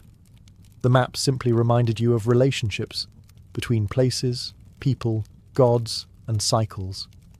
At its core, mapping was an act of imagination grounded in experience. It asked one essential question: what parts of the world matter enough to remember? Before grids, before north arrows, before scale, maps were stories told visually. They did not aim to show the world as it was everywhere. They aimed to show it as it mattered to those who lived within it. The earliest surviving physical maps come from Mesopotamia, and they tell us something important right away. Mapping began in cities, not wilderness. When humans settled permanently, space became something to organize, divide, tax, and defend. The map was born alongside bureaucracy. Mesopotamian maps were not drawn on paper. They were pressed into clay tablets, using the same cuneiform script used for laws, accounts, and prayers. This already tells us how maps were understood. They were records, official objects, part of administration, not art. Most Mesopotamian maps were small-scale and highly selective. They showed irrigation canals, field boundaries, city districts, and property lines. These were practical documents meant to resolve disputes, allocate land, and manage resources in a landscape shaped by rivers that flooded unpredictably. When the land shifted, the map mattered. But Mesopotamia also produced something far more ambitious: maps of the entire world as they understood it. The most famous example is a Babylonian world map, often called the Imago Mundi. On it, the city of Babylon sits firmly at the center. Surrounding it is a circular river, representing the known world, enclosed by a cosmic ocean. Beyond that lie triangular regions labelled as distant, dangerous, or unknown. This was not ignorance, it was world view. To the Babylonians, the world was ordered around cultural and cosmic importance, not physical distance. Babylon was central because it was central to meaning, power, and divine favour. The map reflected hierarchy, not exploration. Text and image worked together. Written labels explained what drawings alone could not. Mountains were not drawn realistically. They were symbols. Rivers were straightened. Scale was irrelevant. What mattered was relationship. This city controls this canal. This land belongs to this god. This border marks authority. Mesopotamian maps also blurred geography and mythology. The edge of the world was not just far away. It was where monsters lived, where the normal order broke down. Mapping the unknown meant acknowledging danger, not erasing it. Importantly, these maps were not meant for travellers. They were meant for officials, priests, and rulers. Navigation still relied on experience and oral knowledge. The map's role was conceptual. It defined how the world was structured, not how to walk through it.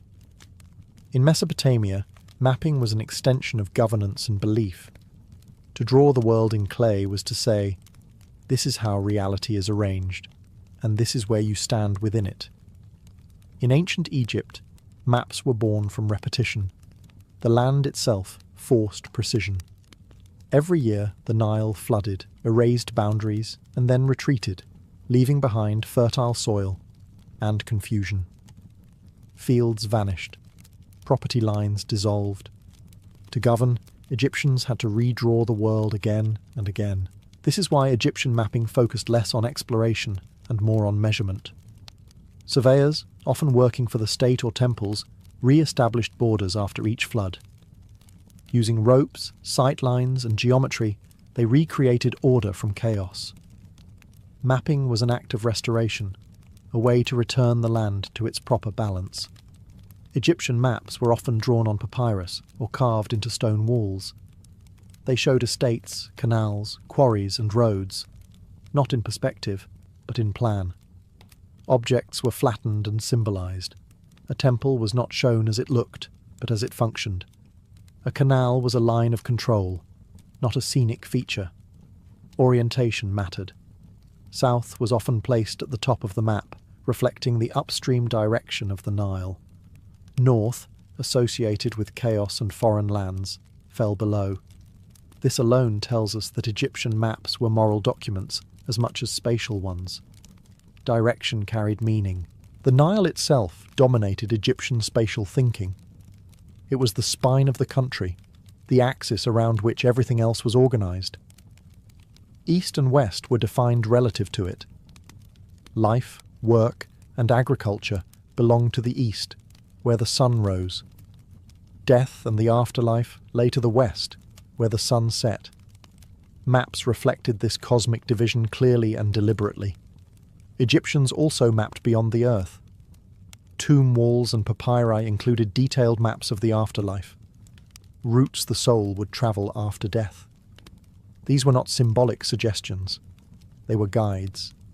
They showed gates, obstacles, guardians, and paths that had to be followed correctly to reach eternity. To be lost in the afterlife was as dangerous as being lost in the desert. Astronomy fed directly into geography. Star maps aligned temples. Celestial cycles regulated time, labour, and ritual. The sky was treated as a second landscape, ordered and navigable, just like the land below. In Egypt, mapping was not about discovering new worlds. It was about maintaining balance in a world already known. To draw the land was to reaffirm cosmic order, a statement that chaos had been pushed back, at least for another year. In ancient Greece, mapping took a sharp turn toward abstraction and theory. Unlike earlier cultures that mapped to manage land or affirm cosmic order, Greek thinkers asked a more unsettling question. What does the world actually look like? Greek maps were born in the company of philosophy. Thinkers debated not just where things were, but why they were there, and whether the earth itself had a shape that could be understood through reason alone. This was a radical shift. Space was no longer only experienced or inherited, it could be calculated. Early Greek maps were still rough, often placing the Mediterranean at the centre and stretching unknown regions into vague edges. But the mindset behind them was new. Distance mattered. Direction mattered. Proportion mattered. A map was no longer just symbolic. It was an argument. One of the most important breakthroughs came from the idea that the Earth was spherical. This was not universally accepted at first, but it reshaped everything. If the world was round, then space could be measured systematically. Latitude and longitude were no longer fantasies. They were necessities. Greek scholars began combining travel reports, astronomical observation, and mathematics. By tracking the angle of the sun in different cities, they estimated distances across the globe. Coastlines were sketched based on sailors' accounts. Winds were classified. Climate zones were theorized. Mapping the world also meant mapping humanity's place within it. Greeks divided the earth into regions based on temperature and habitability. Some areas were thought too hot or too cold for civilization. These assumptions shaped how Greeks viewed foreign peoples, not as equals living elsewhere, but as products of their environment. Importantly, Greek maps were rarely used for navigation. Sailors still relied on experience, stars, and memory. The Greek map was primarily intellectual. It existed to explain the world, not to traverse it. This is why Greek maps often feel incomplete. Entire continents are missing or distorted, but within these limitations lies their achievement. They treated the world as something that could be known without seeing every part of it. Reason could fill gaps where experience failed. Greek mapping laid the foundation for later traditions. It introduced scale, projection, and the idea that geography could be a science rather than a collection of local truths. For the first time, a map was not just a guide through space. It was a theory about reality itself. Drawn with lines, angles, and confidence, that the universe followed rules humans could understand. If Greek maps were theories, Roman maps were tools. In the Roman Empire, mapping was stripped of philosophy and rebuilt for control. Rome did not need to know what the world looked like from above. It needed to know how fast an army could march through it. Roman mapping focused on movement, not shape. Roads mattered more than coastlines. Distances mattered more than proportions. A Roman map was less a picture of space and more a schedule laid flat. The most famous example is the Tabula Peutingeriana, a long, narrow road map showing the empire stretched horizontally like a ribbon. Cities appear as dots. Roads run in straight lines. Seas are compressed. Mountains barely exist. To modern eyes, it looks absurd. To a Roman official, it was perfect. This map answered practical questions. How far is it from Rome to Alexandria? Where are the stopping points? How many days of travel? Where can horses be changed? Where are inns, garrisons, and supply depots? Geography became logistics. Roman surveyors were highly skilled. Using tools like the groma and chorobates, they laid out roads with astonishing precision, often in straight lines that still define modern landscapes. These measurements fed into maps used by administrators, tax collectors, and military planners. Mapping was inseparable from governance. Unlike earlier cultures, Rome mapped aggressively outward. Conquest demanded documentation.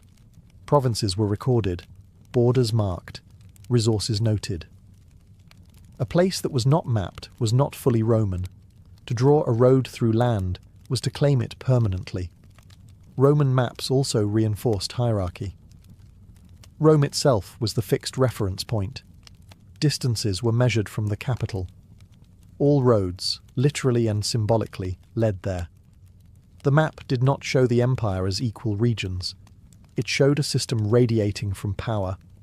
Interestingly, Romans showed little interest in mapping the unknown. Beyond the borders lay barbarians, chaos, and irrelevance. The map ended where control ended. Unlike Greek curiosity or Mesopotamian cosmology, Roman mapping was confident enough to ignore what it could not dominate.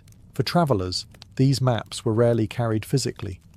Knowledge was transmitted orally, or through written itineraries listing towns and distances. The map existed behind the scenes, shaping infrastructure rather than guiding individuals. Roman mapping turned space into an extension of authority.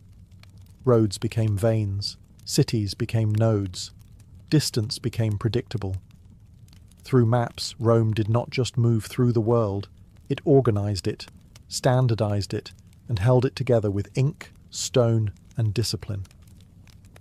Across the vast Pacific, in cultures with no writing system and no paper maps, navigation reached a level of sophistication that still astonishes modern sailors.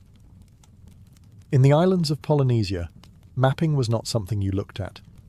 It was something you learned, memorized, and felt. Polynesian navigators crossed thousands of miles of open ocean long before compasses or sextants. They did not rely on written charts aboard their canoes. Instead, they carried maps in their minds, built from stars, waves, winds, birds, and memory. The ocean itself was the map. What outsiders later called stick charts were teaching tools, not travel guides. Made from thin sticks tied together with fibre, these charts represented wave patterns, island positions, and ocean swells. Curved sticks showed how waves bent and reflected around land masses. Shells or knots marked islands. But these objects were never taken to sea. They were studied on land, then left behind. To a Polynesian navigator, the ocean was structured. Swells moved in predictable rhythms. Different wave systems intersected and created recognizable patterns. Islands disrupted these patterns in subtle ways that could be sensed through the motion of the canoe. Navigation was tactile. You felt where you were. Stars were equally important. The night sky was divided into paths, with specific stars rising and setting in known directions. A journey was planned as a sequence of star bearings, adjusted as the night progressed. When clouds obscured the sky, navigators turned to wind direction, cloud shapes, seabirds, and even the colour of the water. This knowledge was sacred and restricted.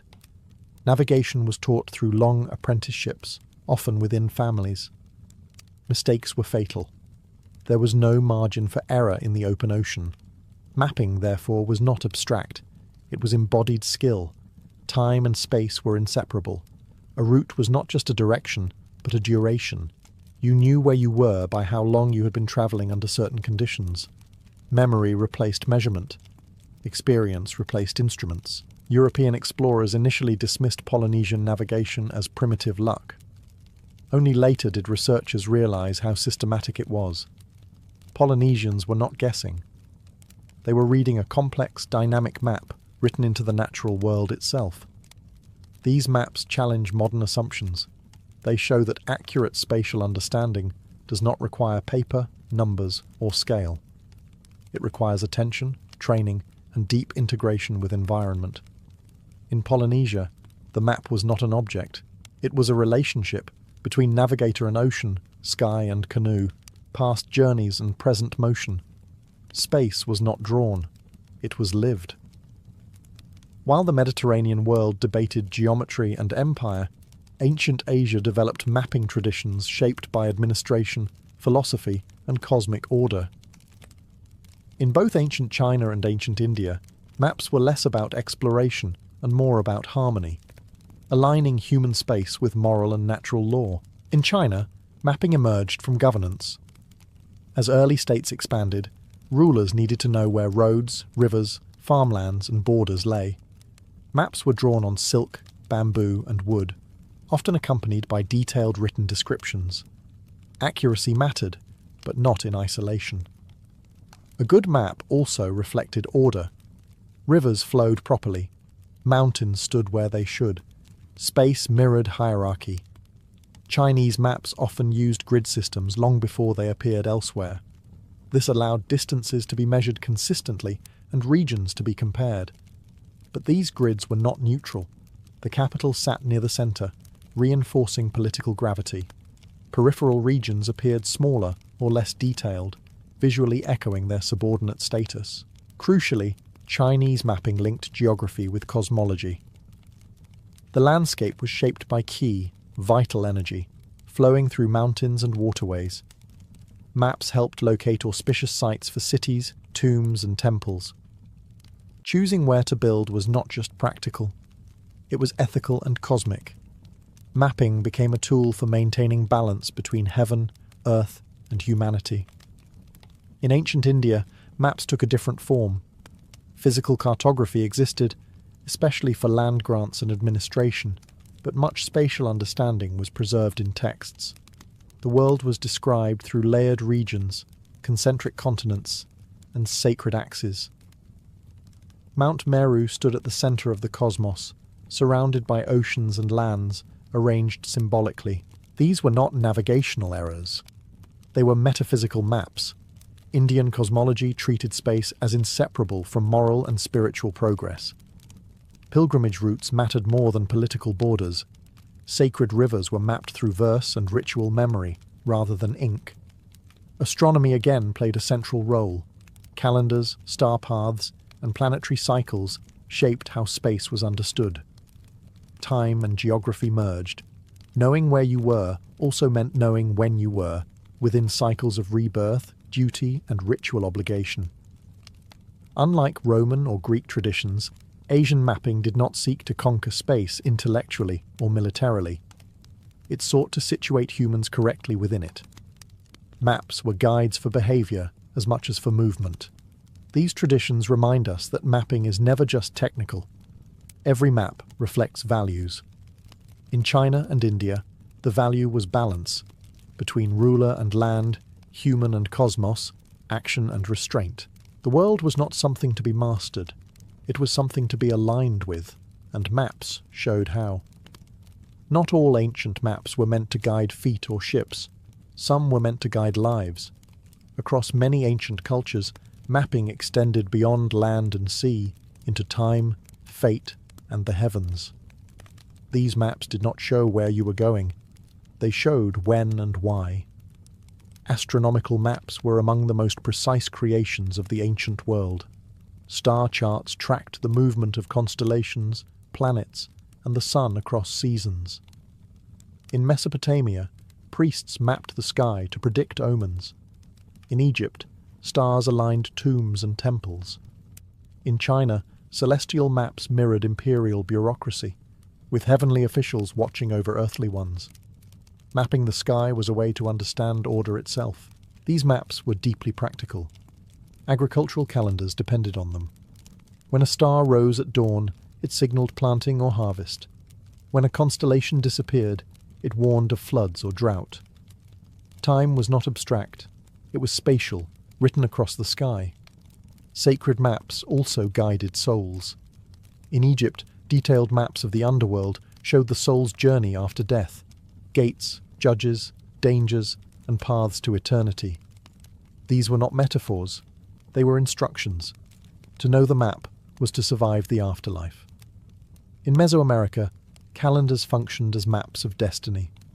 Days had directions, colours, gods, and meanings. Time moved through space cyclically, not linearly. To be born on a certain day placed you at a specific point in a cosmic map that shaped your fate. Space, time, and identity merged. Even cities were mapped symbolically. Many ancient capitals were laid out as cosmic diagrams. Streets aligned with solstices. Palaces marked the center of the world. Temples represented mountains or stars. Living within the city meant living inside a map, one that constantly reinforced how the universe was ordered. These invisible maps were often more important than physical ones. A traveller could get lost and recover. A soul that lost its way did not. A farmer who ignored the calendar starved. A ruler who ruled out of alignment lost legitimacy. Modern maps separate space from meaning. Ancient maps rarely did. To map something was to explain its role in a larger system. The question was not, where is this? But, what does this belong to?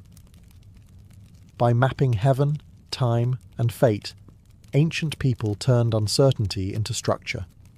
They could not control floods, death, or the stars, but they could place them on a map and give them order. In doing so, they transformed the unknown into something navigable, not with feet, but with belief, ritual, and memory. When viewed together, ancient maps reveal far more than coastlines or routes. They reveal how humans think when faced with uncertainty. Mapping was never just about space. It was about meaning, control, memory, and survival. Every ancient culture mapped what it valued most. Mesopotamians mapped canals and cities because water and administration kept them alive. Egyptians mapped the Nile and the afterlife because order and eternity defined their world. Greeks mapped abstract space because they trusted reason. Romans mapped roads because movement sustained empire. Polynesians mapped waves and stars because the ocean demanded it. No map is neutral. Each one is a confession. Ancient maps also show that humans do not experience space evenly. We exaggerate what matters and compress what does not. Sacred places grow large. Dangerous zones loom. The familiar becomes central. The unknown is pushed to the edge or filled with myth. This is not error. It is cognition.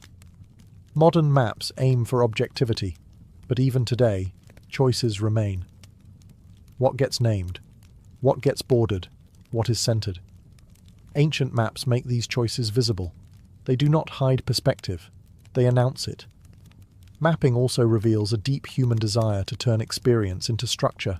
To walk a path once is memory. To draw it is permanence.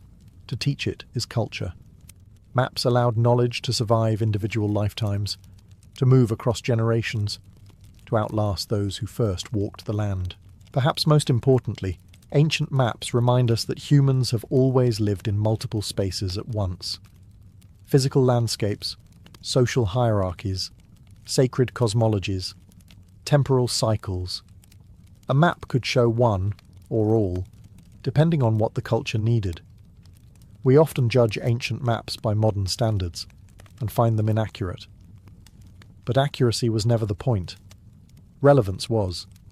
A map that guided survival, ritual, or identity was successful, regardless of scale or projection. In this sense, ancient maps were deeply human. They blended observation with imagination, precision with belief. They acknowledged that the world is too complex to capture fully, so we choose what matters and draw that. Even today, when satellites can photograph every corner of the planet, we still map selectively. We still center ourselves. We still tell stories through space. Ancient maps remind us that mapping is not just about knowing where you are. It is about knowing who you are and how you believe the world is meant to be understood.